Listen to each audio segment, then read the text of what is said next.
नमस्कार, खबरों की खबर में आपका स्वागत है। आज की सबसे बड़ी खबर है कि अमेरिका के राष्ट्रपति डोनाल्ड ट्रंप ने चीन को सीधे सीधे धमकी दी है कि अगर वो अपने तौर तरीके नहीं सुधारता है तो अमेरिका चीन के साथ सारे रिश्ते खत्म कर सकता है।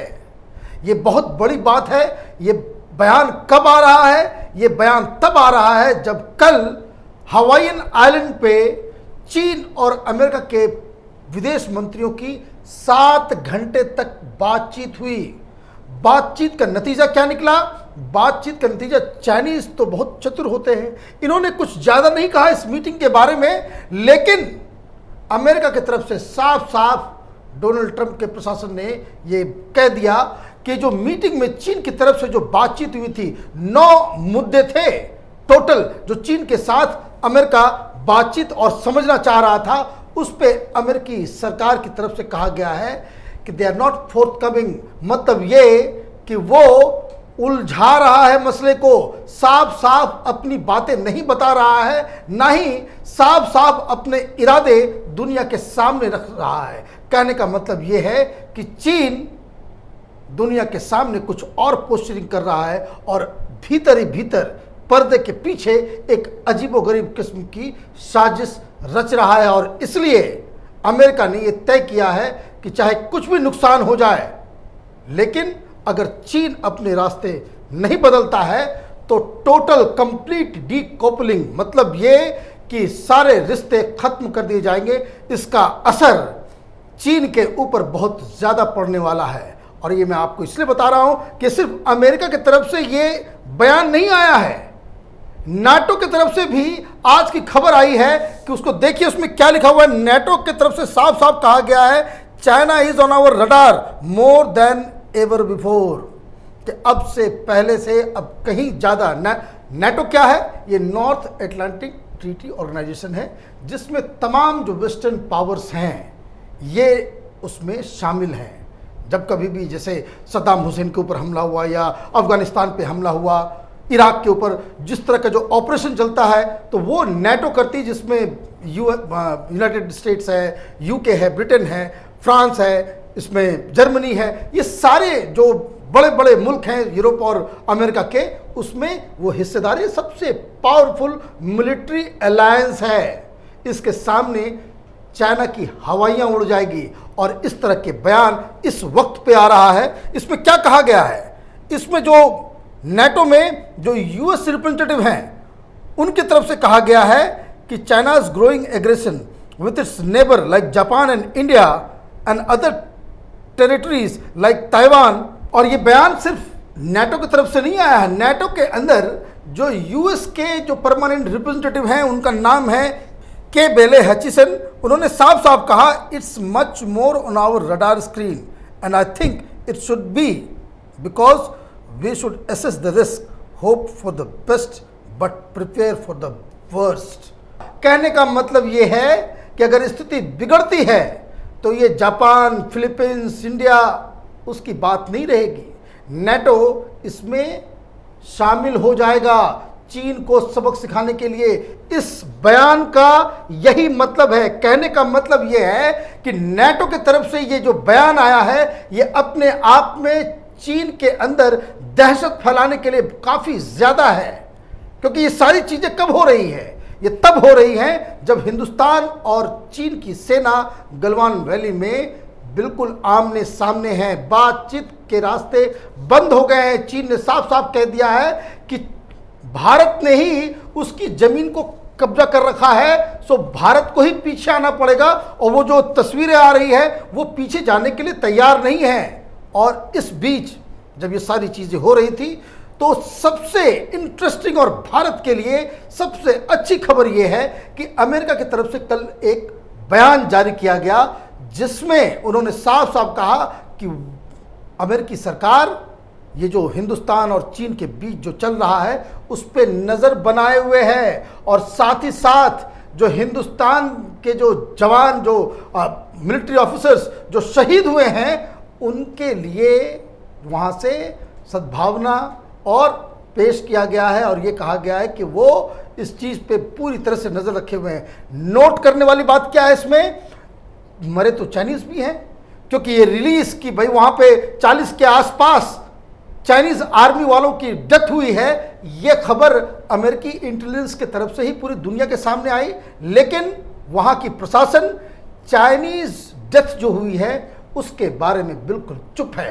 कहने का मतलब ये है कि अमेरिका इस तरह की चीज़ों को वो मान रहा है और अपने साथी मित्र देशों को भी ये बता रहा है कि ये जो मसला हुआ है इसमें चीन की गलती है। चीन यहाँ पे एग्रेशन कर रहा है मुआहदे को, और जो डील्स इंडिया के साथ जो हुए थे वो चीन ने तोड़ा है। और ये सब, और एक और जो घटना जो कल की खबर में मैंने बताया था कि ये सब बातें कब हो रही है, जब अमेरिका में एक बिल पास किया गया जिसको अब कानून बना दिया गया है, जिसमें साफ साफ चीन को एक दोषी देश के रूप में प्रस्तुत किया गया है कि ये जो उइगर मुस्लिम्स के खिलाफ वहाँ पे मानवाधिकार का जो हनन हो रहा है, लाखों मुसलमानों को इन लोगों ने जो जेल में डाल दिया है, इस्लाम का ही बाकायदा उसको कम्युनिस्ट बनाने के चक्कर में ये लोग जो चाइनीज़ जो वो कर रहे हैं, इस पे इमीडिएटली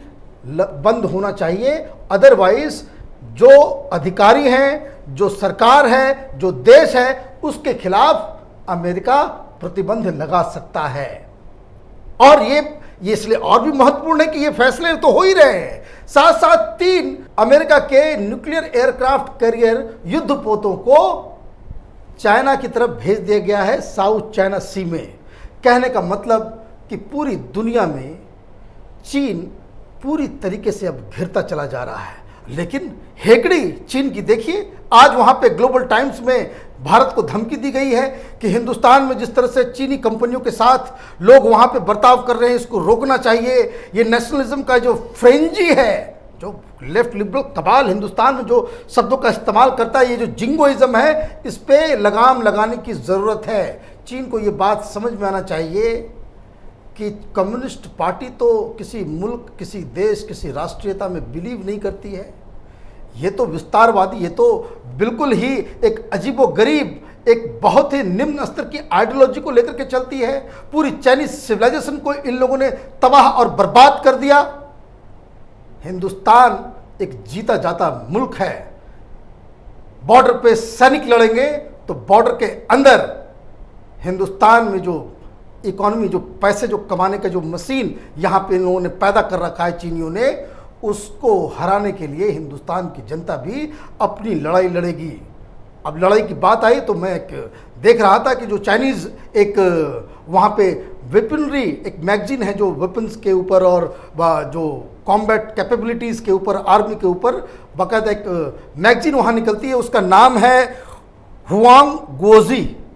ये मॉडर्न वेपनरी के ऊपर मैगजीन आता है। उसमें 6-7 महीने पुरानी एक रिपोर्ट है जिसका जिक्र मैं आपको बता रहा हूँ कि जो अभी पूरी दुनिया में फैल रहा है। उसमें साफ साफ उसके हेडलाइंस को पढ़िए। इसमें साफ साफ लिखा हुआ है, world's largest Indian armies mountain division are the best in the world. दुनिया में जो माउंटेन और पठारों पे लड़ने की जो कैपेबिलिटी पूरी दुनिया में जितनी भी आर्मी है, चाहे अमेरिका हो, चाइना हो, चाहे कुछ हो, और ये चाइनीज मैगजीन है, चाइनीज एक्सपर्ट्स हैं, ये साफ साफ इन्होंने कहा था कि उससे बेहतर कोई नहीं है।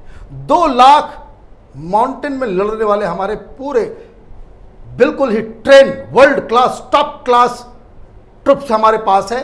12 डिवीजन है इस तरह के जो माउंटेन में दुनिया के किसी भी आर्मी को हरा सकते हैं। ये चाइनीज एक्सपर्ट्स कुछ दिन पहले इन्होंने लिखा था कि जो 62 के बाद इंडियन आर्मी ने माउंटेन पे कैसे लड़ाई लड़ी जाती है, उसमें दुनिया की सबसे बेस्ट फोर्स को हिंदुस्तान ने खड़ा कर लिया है।